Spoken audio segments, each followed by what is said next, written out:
We probably all know someone who suffered from depression at some point in their lives, and maybe you've experienced it yourself. I know I have. Depression saps our energy, takes the enjoyment out of life, makes it hard to concentrate or focus. Everything becomes a chore. In the world of projects and business, it's very common to find people who suffer from risk depression. Risk depression occurs when individuals or groups see risk only in negative terms. All risk is bad. Risk must be avoided or minimised at all costs. We need to protect ourselves from risk and make sure that it doesn't happen. The only risks that matter are negative risks.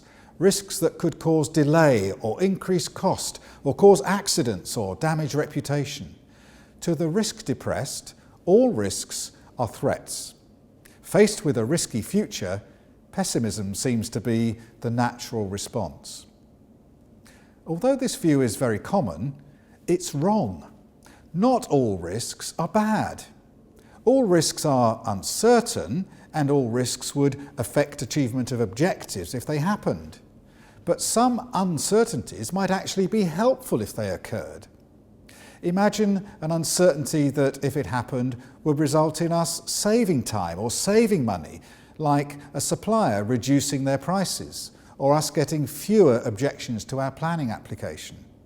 That would still be an uncertainty that would affect achievement of our objectives. It's still a risk, but it's an upside risk or an opportunity, something that would help us to work faster, smarter, cheaper if it happened, something to make us smile.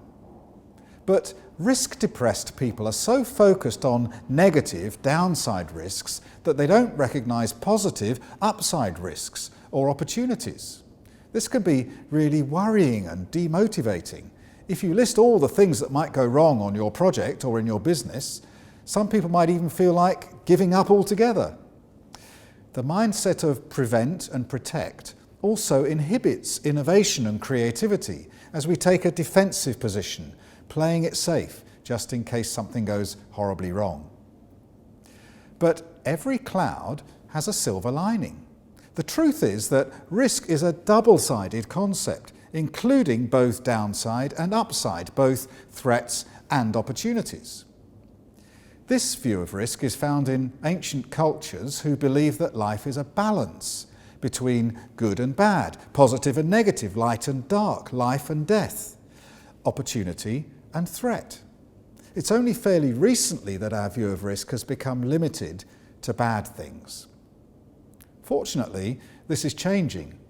All the major risk management standards now recognise that risk includes both positive and negative uncertainties.